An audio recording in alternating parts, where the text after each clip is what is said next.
जय भीम साथियों हाजिर हूँ आपके लिए सुरेंद्र कुमार शर्मा अज्ञात जी द्वारा रचित महान पुस्तक क्या बालू की भीत पर खड़ा है हिंदू धर्म का ऑडियो बुक का भाग 2।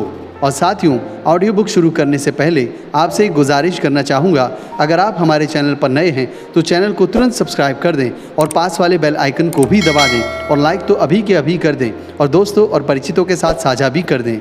चलिए साथियों, शुरू करते हैं सुरेंद्र कुमार शर्मा अज्ञात जी द्वारा रचित क्या बालू की भीत पर खड़ा है हिंदू धर्म का ऑडियो बुक का भाग 2।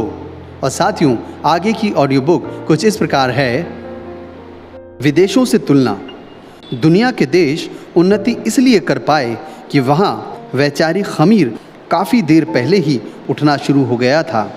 जर्मनी में मार्टिन लूथर ने पोप और उसके प्रतिनिधियों को 16वीं शताब्दी में ही चुनौती दे दी थी। उसने कहा, हम लोग चोर को फांसी देते हैं, ठगों को तलवार की घाट उतारते हैं, तो अधःपतन मुख्य के कारण पोप और पादरियों को हर प्रकार के दंड से क्यों न दंडित करें। यदि अग्नि वर्तमान रही तो किसी न किसी दिन मैं पोप के समस्त नियमों को जला दूंगा। लूथर ने आवाज़ उठाई कि वर्तमान मठों की संख्या 10% कम कर देनी चाहिए। इनमें रहने वाले यदि प्राप्त लाभों से संतुष्ट न हों तो उन्हें इनसे संबंध तोड़ने की स्वतंत्रता होनी चाहिए। लूथर ने लोगों को समझाया कि तीर्थ यात्राओं तथा धार्मिक अवकाशों से दैनिक कार्य की हानि होती है, इससे आर्थिक नुकसान होता है। लूथर के साथी हुटन ने सम्राट से कहा था, पोप का पद समाप्त कर देना चाहिए, इस धर्म संस्था की संपूर्ण संपत्ति राज्य में मिला लेनी चाहिए और 100 में से 99 पादरियों को व्यर्थ समझकर निकाल देना चाहिए। केवल यही तरीका है जर्मनी के पादरियों तथा उनकी बुराइयों से मुक्ति पाने का। उनकी संपत्ति जब्त करने से राज्य की पुष्टि होगी, उसकी आर्थिक दशा उन्नत होगी और उस पैसे से सेना को शक्तिशाली बनाकर देश की रक्षा की जा सकेगी। आखिर लूथर ने पोप के सब नियम जला डाले। इसके साथ ही इंग्लैंड में भी उसके मत प्रोटेस्टेंट मत का प्रवेश होने लगा। अष्टम हेनरी ने 1534 ईस्वी में पार्लियामेंट के द्वारा पोप के पर कतरवा दिए। उसने राजा को समस्त पादरी नियुक्त करने का तथा उस राशि को अपने पास रखने का अधिकार दिया जो पहले पोप के पास रोम भेजी जाती थी। साथ ही राज्य के हर कर्मचारी के लिए यह शपथ लेना अनिवार्य बना दिया कि वह पोप के आधिपत्य को स्वीकार नहीं करेगा। हेनरी ने मठों की धार्मिक व्यवस्था की जांच करने के लिए निरीक्षक भेजे। मठाधीश महंत आलसी और दुष्ट थे। जब छोटे छोटे मठों की संपत्ति जब्त की गई तो धर्म के इन ठेकेदारों, संतों, महंतों आदि ने विद्रोह करवा दिया। राजा ने वे सब मठाधीश मौत के घाट उतरवा दिए जो इस विद्रोह में शामिल हुए थे। उनकी संपत्ति जब्त कर ली गई। भय के मारे दूसरों ने भी स्वीकार कर लिया कि हम लोग दुराचारी हैं और उन्होंने अपने अपने मठ राजा को सौंप दिए।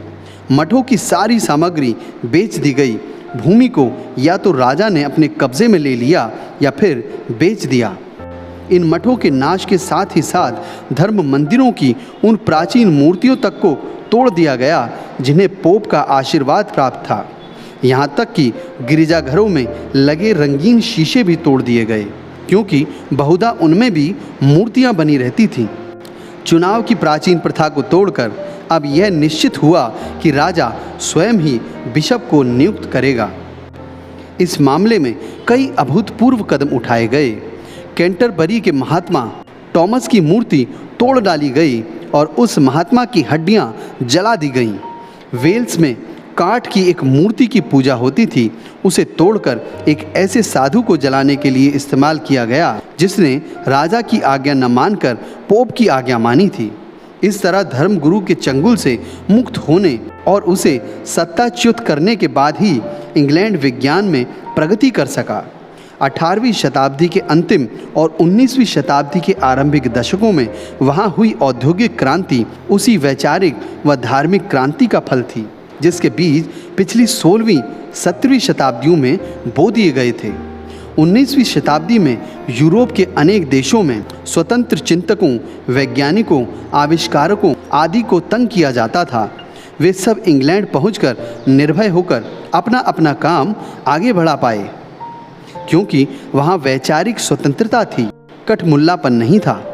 जिस मार्क्स के विचारों को मानने वालों का पिछली शताब्दी में 1990 तक आधी से ज़्यादा दुनिया पर राज रहा, वह इंग्लैंड में आकर ही अपने युगांतकारी चिंतन को तर्कसंगत परिणति तक पहुंचा पाया था।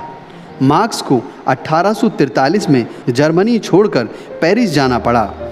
वहां से उसे जब निकाल दिया गया तो वह ब्रुसेल्स में आ गया, परंतु जब उसे वहां से भी निकाल दिया गया तब वह 1849 में लंदन आ गया और सारी उम्र वहीं रहकर अपने शोध कार्य को पूरा करता रहा। यह एक उदाहरण है, ऐसे और उदाहरण भी दिए जा सकते हैं। यहाँ यह उल्लेखनीय है कि इंग्लैंड प्रोटेस्टेंट धार्मिकता का भी गुलाम नहीं बना, बल्कि वह विश्व भर में धर्मनिरपेक्षतावाद की जन्मभूमि बना।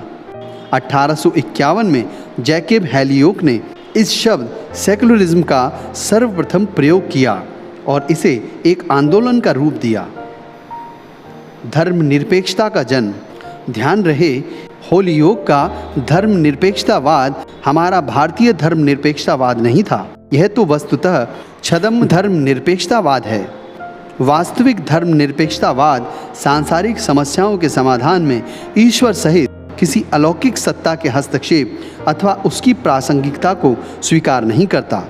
इसी कारण यह अलौकिक सत्ताओं पर अनिवार्यतः आधारित धर्म का निषेध करने वाला सिद्धांत माना जा सकता है। होलियोक के धर्मनिरपेक्षतावाद यानी सेकुलरिज्म की व्याख्या करते हुए डॉक्टर वेद प्रकाश वर्मा लिखते हैं, उपर्युक्त संपूर्ण विवेचना के आधार पर हम यह कह सकते हैं कि धर्मनिरपेक्षतावाद एक विशेष प्रकार का मानवतावादी जीवन दर्शन है, जो धर्म तथा आध्यात्मवाद का निषेध करते हुए नैतिकता, शिक्षा, राजनीति, प्रशासन, कानून आदि को इन दोनों से पूर्णतः स्वतंत्र मानता है और जो मनुष्य को अलौकिक या दैवी शक्तियों पर आश्रित रहने के स्थान पर पूर्णतः आत्मनिर्भर बनने की प्रेरणा देकर उसके वैयक्तिक एवं सामाजिक कल्याण के लिए मार्ग प्रशस्त करता है।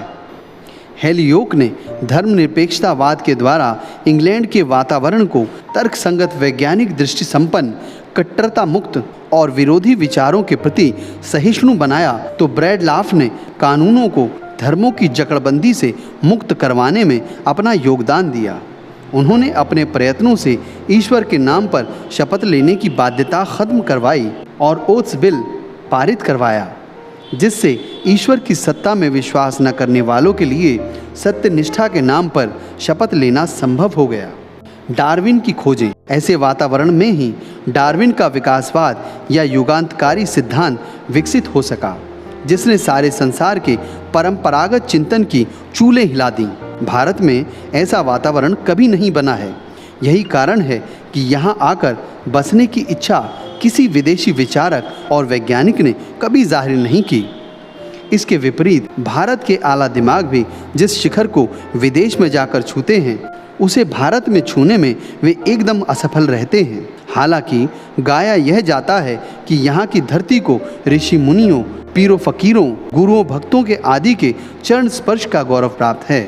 डॉक्टर हरगोबिंद खुराना भारत में किसी गिनती में नहीं होते, परंतु विदेश में अपने अनुसंधान से नोबेल पुरस्कार प्राप्त करते हैं।